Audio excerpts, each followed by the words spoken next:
Hey guys, Tammy here. And in this video, I'm going to talk about following your heart in child custody.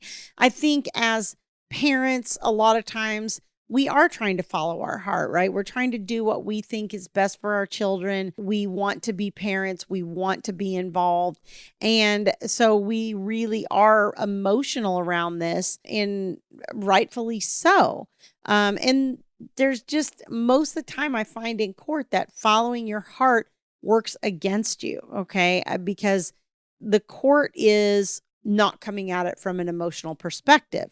Although there are times where that emotion can be a benefit to you.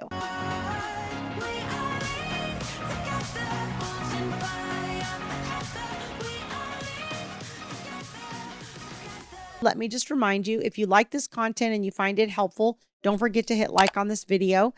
And also, if you have not yet subscribed to the channel, please do so. It helps more people find me. It helps my channel grow and all of those things. So please make sure that you're doing that if you haven't done so already. When we're standing in front of the court, I talk a lot about not being overly emotional. I think that's one of the big mistakes that I see, particularly self-represented people make. This can come in different forms. Sometimes it comes across as really nasty or really controlling. Sometimes it comes across as very hysterical, very emotional. There's all kinds of different ways that following your heart, so to speak, as a self-represented person can come across in these extremely emotional ways in court. And we have to remember that judges are there to legally analyze your case. And that's really their focus. They're trying to come at this from a logical, analytical, non-biased perspective. They're not coming at it from that emotional place. And so when we're trying to influence using those emotions, most of the time that does not work, because that's not what the court's considering. The court's not considering how you feel about a situation. The court is looking at the best interest of the child. I want to caution you also. I always try to do this when I talk about anything having to do with best interest of the child. You have to understand that best interest of the child is not what we think is good for the kid. That's not what best interest is. I had a client last week that said, well, I have to take this trip and I don't think it's in the child's best interest to stay here with the other parent.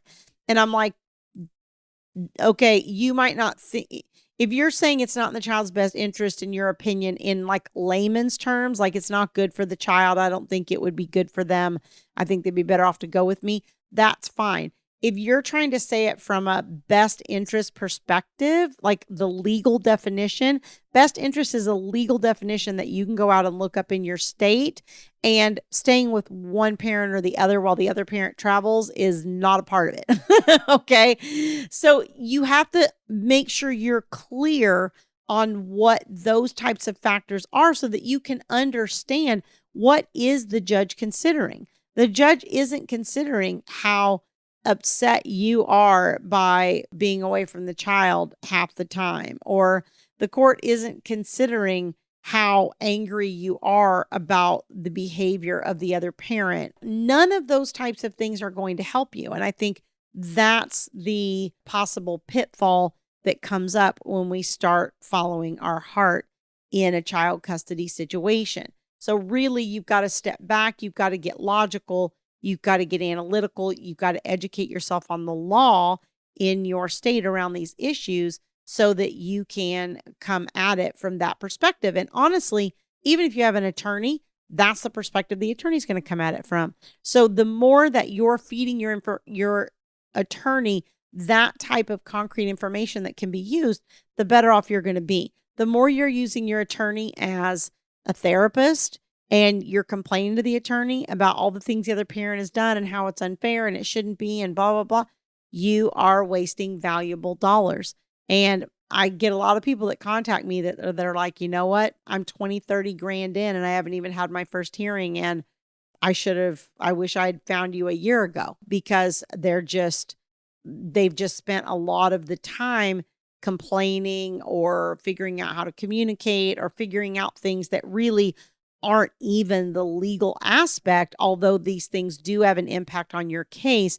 They're not really the lawyering part, right? And the lawyering part is so expensive that you don't want to be utilizing them for the other pieces of that. That just doesn't make sense from a financial perspective. When you have those moments where you are emotional, they should be in a very specific way. I have seen people that use this to great effect when we're like in a child custody eval, or we're talking to minors counsel, or we're talking to some sort of child expert.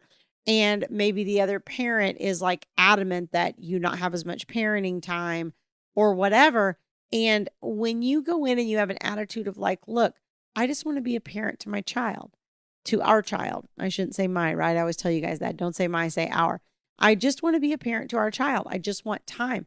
I'm willing to do whatever I need to do so that you, expert, feels like I am, a safe and capable parent, whatever class I need to take, whatever thing I need to do, whatever, be very open to all those things. But really, I just want to be a parent. I just want to be there for our child. I love our child. I want to participate. Our child needs a mother, a father, whatever it is. One of the things that my late husband, Thomas, who was an attorney, used to say is, when you're talking to an expert or you're talking to the judge about your child, he said, you almost want them to have like a little tear in the corner of their eye where they're like, oh, such a good parent. This person's such a good parent. And I'm being kind of I'm exaggerating and being a little facetious when I say that, but you do want to use the emotion to get across to the expert or to the court that you want to be an involved parent, that you want what's good for your child, even if you and the other parent don't necessarily agree on what that is. You still want the court to know that you're trying to do what you believe is best for the child, right? Which again is not a best interest standard, right? So I say that because I don't want you to get in this habit of slapping best interest on everything. Well, Your Honor, it's in the child's best interest to da-da-da-da-da. Well, Your Honor, it's in the child's best interest to da-da-da-da. No, those aren't best interest factors some of the time. So if it's not a best interest factor, and go look it up in your state if you don't know what the factors are, but if it's not, you shouldn't be slapping that phrase on it, okay? Don't overuse it because it becomes like the boy that cried wolf and it doesn't have the impact, okay? But you do want the court to understand that you love your children and you want to be an involved parent and that you're passionate about being a parent and being hands-on and doing all the things that need to be done for the child. So in those ways, your emotions can help you, but they're not going to help you if you go in and you're so angry or you're so hysterical or you're so whatever that everything coming out of you is just saturated with that emotion. It's all going to fall on deaf ears. So even if I'm saying things that are concrete and that are legally based and are a good argument in my case, if I'm doing it through this kind of like, oh, and and I'm getting all hysterical and I'm crying and I'm doing all these things, probably the judge isn't hearing that. Okay. You have to think about the process of the courtroom and the way you have two attorneys most of the time, right? Except for self-represented parties. But ideally, you would have two attorneys. They're both emotionally disconnected from the case. And then you have the judge and they're having these discussions between them. And if you ever go and you listen to that, which is a great thing to do, by the way, if they're talking about you when that's going on, you almost feel like it's like, I'm right here. Like you almost feel like you're not in the room, right? It can be so disconnected that you almost feel like you're not even present or nobody's acknowledging that you're present in the room. Why? Because they're having a non-emotional discussion about the legal aspects of your case. So if you're going to self-represent or you're feeding your attorney information, you've got to kind of put that attorney hat on and look at your case from that perspective and try to pull yourself out of the perspective of the parent, because being the parent is emotional for Almost every parent I know, at least a good involved parent, is going to be emotional about their child. We love our children. They're the most important thing for most of us, especially post-divorce, because that significant other or that spouse is no longer there, and the children become the closest thing to you. They become the family that you have left. And so, yeah, we're going to be emotional about that. But you don't want to allow those emotions to, cause you to not be able to present the logical, analytical aspects of your case, because ultimately that's how your judge is going to look at it. Okay. So if you'd like more help in controlling kind of the emotional aspects of this for yourself and understanding more about the process, you can go to divorceuniversityonline.com/VIP-coaching.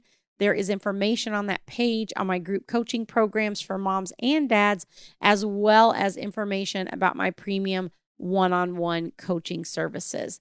Okay, I will see you guys next time. We'll grow in number, fueled by them to see the horizon, turn us to thousands.